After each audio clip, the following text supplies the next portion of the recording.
Welcome back to बच्चों science classes. My self खुशबू जैन। आज हम बात करेंगे एफिशिएंसी ऑफ कार्नोट इंजन की, किस तरह से कार्नोट इंजन की एफिशिएंसी कैलकुलेट की जाती है।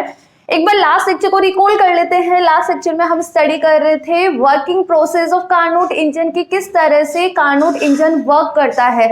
इसका लिंक डिस्क्रिप्शन में आपको मिल जाएगा। और इससे प्रीवियस वाले लेक्चर की हम बात करें तो वहां पे हमने कंस्ट्रक्शन देखा था कि किस तरह से कार्नोट इंजन बना हुआ रहता है, उसके क्या क्या पार्ट होते हैं। आज हम बात करेंगे efficiency of Carnot engine. Carnot engine की एफिशिएंसी किस तरह से कैलकुलेट करें। Generally it is denoted by eta, हम इसको नीटा से डिनोट करते हैं। और एफिशिएंसी है क्या, it is ratio of useful work and heat received from the source. आपको अच्छे से याद होगा, वहां पे हमने नेट वर्क डन की वैल्यू कैलकुलेट की थी, टोटल वर्क डन की वैल्यू कैलकुलेट की थी, heat received from the source वहां पे हमने Q1 की वैल्यू भी कैलकुलेट की थी। तो हमें करना क्या है, कुछ भी नहीं करना, जस्ट सिंपल रेशियो कैलकुलेट करना है, किस किस का, यूजफुल वर्क का और heat received from the source. So आप ये लिख लीजिए, पहले हेडिंग डाल लीजिए, efficiency of Carnot engine. The first, it is generally represented by eta, इसे हम नीटा से डिनोट करते हैं। And it is ratio of useful work, it is ratio of useful work and heat received from the source. Eta equal to useful work, it is divide by heat received from the source. Useful work को हम W से denote कर रहे थे। Heat received from the source, working substance source से कितना amount of heat received कर रहा था, वो कितना था, Q1 था। तो अब इसको सिंप्लीफाई करने के लिए क्या करें, W और Q1 दोनों की वैल्यू हम यहाँ पे पुट कर देते हैं। नीटा इक्वल टू W हमारे पास कैलकुलेट होके कितना आ रहा था, R T1 minus T2 log E base V2 upon V1। Okay, and Q1 की वैल्यू हमने कितनी कैलकुलेट की थी, Q1 की वैल्यू आ रही थी आपके पास R T1 log E V2 upon V1। Okay, ये वैल्यूज कहाँ से आई है, इसका कंप्लीट सॉल्यूशन मैंने करवा रखा है इससे प्रीवियस वाले लेक्चर में। इसका लिंक मैं डिस्क्रिप्शन में डाल रही हूँ, आपको वहां पे इसका कंप्लीट सॉल्यूशन मिल जाएगा कि किस तरह से W कैलकुलेट होके आता है, किस तरह से Q1 कैलकुलेट होके आता है। सो ना अभी इसको सिंप्लीफाई करते हैं। देखो जो कैंसिल हो रहा है कैंसिल कर दो, R से R कैंसिल, लोगी V2 upon V1 cancel, the remaining term is T1 minus T2 upon T1। If you simplify more तो आपके पास कितना आएगा, T1 डिवाइड बाय T1 कितना है 1 minus T2 is divide bye T1। देखो this is the formula of Neeta, this is the formula of efficiency. Question सुनना बच्चे से, यहां से क्वेश्चन क्या बनता है, सबसे सिंपल जो क्वेश्चन है, prove that the efficiency of Carnot cycle is depends on temperature of heat and source does not depends on working substance। Efficiency जो कार्नोट साइकिल की है वो केवल टेम्परेचर पे डिपेंड करती है, सिंक और सोर्स के। जो आप वर्किंग सब्सटेंस लेके चल रहे हो उस पर डिपेंड नहीं करनी, आपको ये प्रूफ करना है। देखो प्रूफ हो रहा है क्या, हो रहा है ना। Eta is equal to 1 minus T2 upon T1। It is only depends on T2 and T1। T2 क्या है, टेम्परेचर ऑफ सिंक, T1 क्या होता है, टेम्परेचर ऑफ सोर्स। तो हो गया ना ये प्रूफ, ठीक है। 3 मार्क्स का क्वेश्चन आता है यहाँ पे।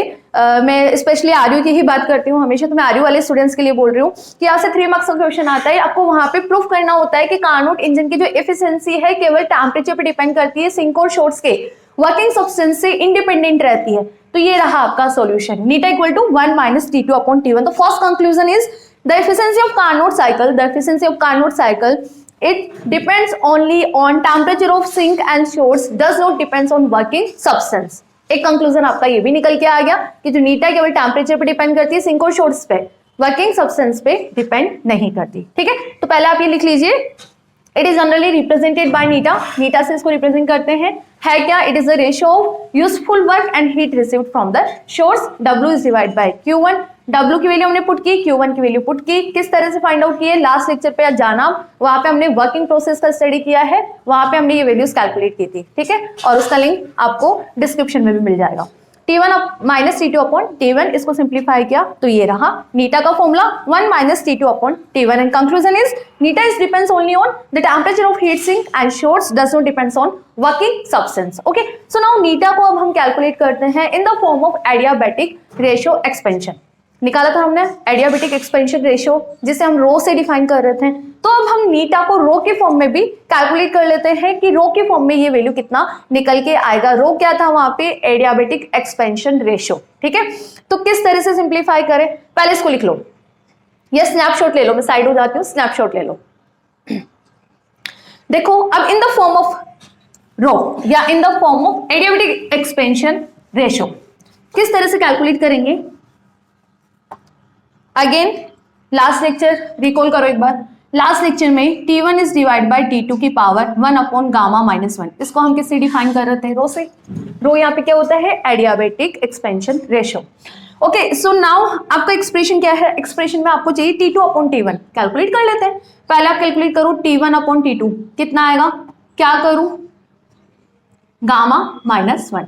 दोनों साइड हमने गामा माइनस 1 की पावर से मल्टीप्लाई किया, तो इसकी तो कैंसिल हो जाएगी डिनोमिनेटर से और इसकी पावर ये रह जाएगी।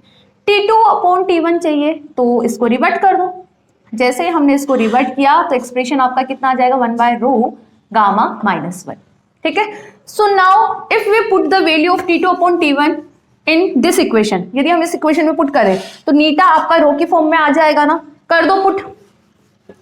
Okay, this is equation 1 and this is equation number 2 from equation 1 and 2, from equation 1 and 2 if you calculate neta will be, neta बताओ कितना आएगा? 1 minus T2 upon T1 कितना है एक्सप्रेशन? एक्सप्रेशन लिखो यहाँ पे 1 upon रो की power gamma minus 1। This is the value of efficiency of Carnot cycle in the form of rho. Rho is a adiabatic expansion ratio. ठीक है, rho इक्वल टू कितना है? 1 माइनस 1 अपॉन रो की power gamma minus 1। This is also a formula of efficiency of Carnot cycle. ठीक है, दोनों formula आपको remember रहना चाहिए। वाई? बिकॉज न्यूमेरिकल क्वेश्चन में ये बहुत हेल्पफुल रहने वाला है।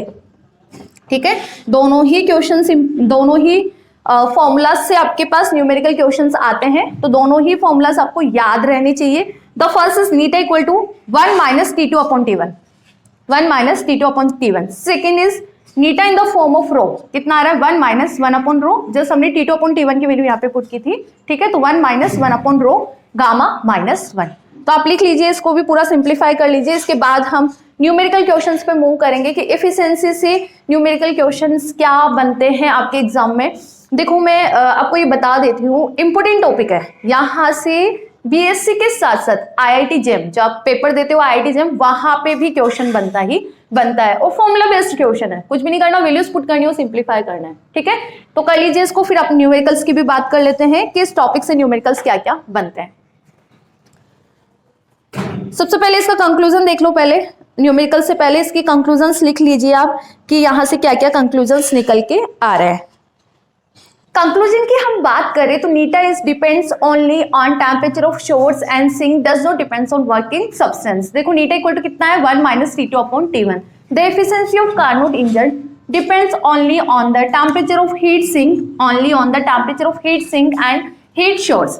टेम्परेचर ऑफ सिंक और शोर्स पे डिपेंड करता है, does not depends on working substance, working substance पे वो डिपेंड नहीं करता। सेकेंड कंक्लूजन की हम बात करें तो आप फॉर्मूला पे देखिए एक बार। फॉर्मूला में T1 यदि इंक्रीज होता है, T1 इंक्रीज होता है और T2 की वैल्यू डिक्रीज होती है, तो एफिशिएंसी अपने आप ही क्या होगी? इंक्रीज होगी। वाई? बिकॉज T1 क्या है? इसके डिनोमिनेटर में है, तो डिनोमिनेटर की वैल्यू यदि इंक्रीज हुई, डिनोमिनेटर की वैल्यू इंक्रीज हुई और ये वैल्यू डिक्रीज हुई, तो ये वाली वैल्यू कितनी आएगी? बहुत कम आएगी। यदि ये वैल्यू कम आई तो एफिशिएंसी की वैल्यू कहाँ टेंस करेगी? 1 की ओर टेंस करेगी। ठीक है, if T1 is increases and T2 is decreases, the efficiency of engine automatically increases. Third conclusion की हम बात करें, थर्ड कंक्लूजन में नीटा की वैल्यू मैक्सिमम कब होगी? Maximum 1।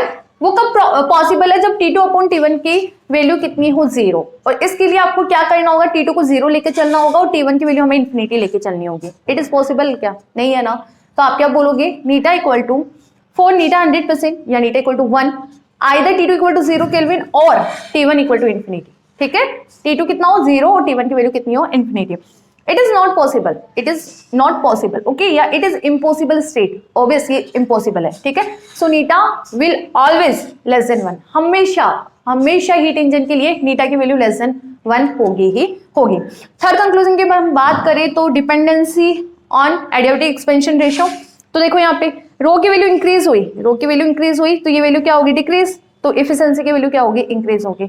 So rho increasing, the efficiency is also increasing. जैसे ये इंक्रीज हुआ 1 में से ये वैल्यू कम माइनस होगी तो एफिशिएंसी की वैल्यू भी क्या होगी? इंक्रीज होगी। तो यदि हम बात करें इसकी डिपेंडेंसी ऑन रो तो आप क्या बोलोगे कि जैसे जैसे रो इंक्रीज होगा, एफिशिएंसी की वैल्यू भी इंक्रीज होगी। आई रिपीट अगेन, एफिशिएंसी की हम बात करें तो 1 minus T2 upon T1, this is the basic formula of नीटा। और यदि हम डिपेंडेंसी की बात करें रो पे तो इसका फॉर्मूला कितना आता है, नीटा equal to 1 minus 1 upon rho की power gamma minus 1।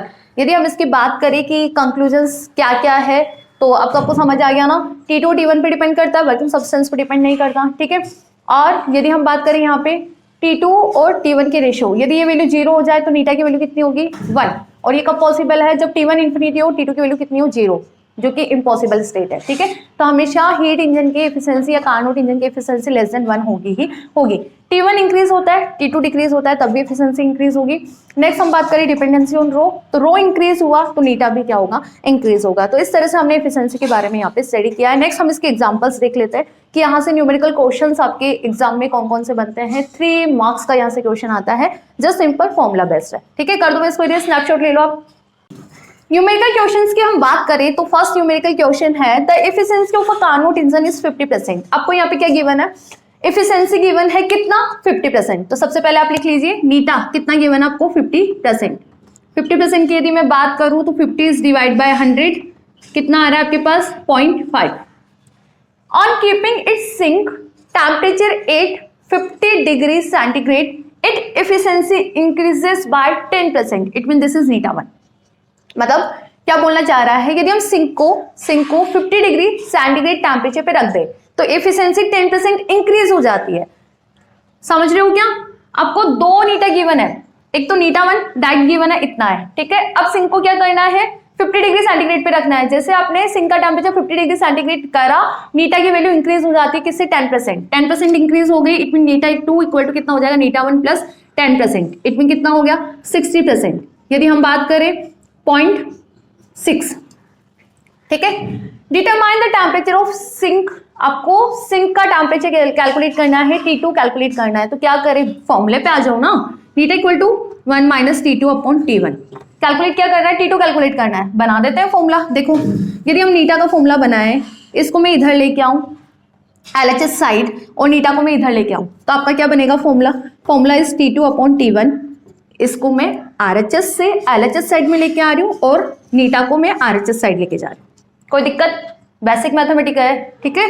Now T2 is T1 1 minus नीटा, कोई डाउट नहीं है, ठीक है। T2 फर्स्ट कंडीशन जब नीटा कितना है 0.5, कितना आएगा T2 equal to T1 1 minus 0.5, this is equation number 1 0.5, ठीक है। सेकेंड देखो T2 आपको कितना गिवन है, मतलब T2 प्राइम दे दूं ना मैं, जब आप 50 डिग्री सेंटीग्रेड टेम्परेचर पे रख रहे हो तो T2 प्राइम दे देती हूँ उसको। T2 प्राइम कितना गिवन है 50 डिग्री सेंटीग्रेड। पहले तो इसको केल्विन में कन्वर्ट करो, फर्स्ट हमेशा ध्यान रखना सेंटीग्रेड में जो वैल्यू गिवन है उसको केल्विन में कैलकुलेट करो। कैसे, 273 ऐड कर दे, ठीक है। जैसे हमने ऐड किया तो ये केल्विन में आ जाएगा। टेम्परेचर कितना आ रहा है देखो 3 5 और 7 12 हासिल का 1 3, ये आ गया आपका केल्विन में टेम्परेचर। T2 प्राइम का फॉर्मूला क्या बनेगा देख लो ना, सेम ही फॉर्मूला आएगा T1 1 माइनस नीटा, इसको 2 दे दो। If you simplify this T2 prime कितना है 3 2 3 इक्वल T1 1 माइनस नीटा 2, 10% इंक्रीज हुआ ना 0.6, दिस इज इक्वेशन नंबर 2, ठीक है। कोई दिक्कत नहीं है। T2 कैलकुलेट करना है, कर लेंगे क्या इक्वेशन 1 and 2 से। इक्वेशन 1 and 2 को हम एक दूसरे से डिवाइड करें तो आपके पास T2 कैलकुलेट होकर आ जाएगा ना। देखो सिंपल मैथमेटिकल है, कॉन्सेप्ट कितना ध्यान रखना है, कैलकुलेट क्या करना था भाई T2 कैलकुलेट करना है। तो हमने जो फॉर्मूला गिवन था उसको T2 की फॉर्म में कन्वर्ट कर दिया, जो वैल्यूज पुट गिवन थी उसको पुट करके हमने सिंप्लीफाई कर दिया, ठीक है। पहले इसको कर लो, उसके बाद एक बार हो जाएगा। Equation 2 from equation 1 and 2। Equation 2 कितना है आपका 3 2 3। यदि मैं इसको डिवाइड करूं इक्वेशन 1 से तो T2 LHS साइड और RHS साइड से डिवाइड कर दो।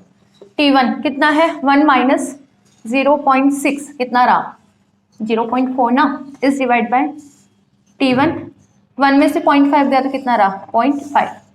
कोई डाउट नहीं है, ओके। जो कैंसिल हो रहा है कैंसिल कर दो। क्या कैंसिल हो रहा है, T1 से T1 कैंसिल हो रहा है, कैलकुलेट क्या करना था, T2 ना, तो T2 को इधर लेके आ जाओ। 323 ये मल्टीप्लाई हुआ 0.5 से, it is divide by 0.4 equal to T2। ठीक है, आपका एक्सप्रेशन यहाँ से कैलकुलेट होके आ जाएगा। अब इसको सिंप्लीफाई कर लेना, ये गया। ठीक है, तो T2 की वैल्यू आप कैलकुलेट कर लेना। ये 10 मलव से ऊपर वाला 10 मलव मैंने हटा दिया है, तो T2 आपके पास कितना आ रहा है, मल्टीप्लाई करके देख लेना, आ जाएगा आंसर। और बताना कमेंट सेक्शन में कि कितना आ रहा है सिंप्लीफाई करके। ठीक है, सिंप्लीफाई करके बताना इसको कि कितना आपके पास यहाँ पे आंसर कैलकुलेट होके आ रहा है। देखो नेक्स्ट क्वेश्चन क्या है।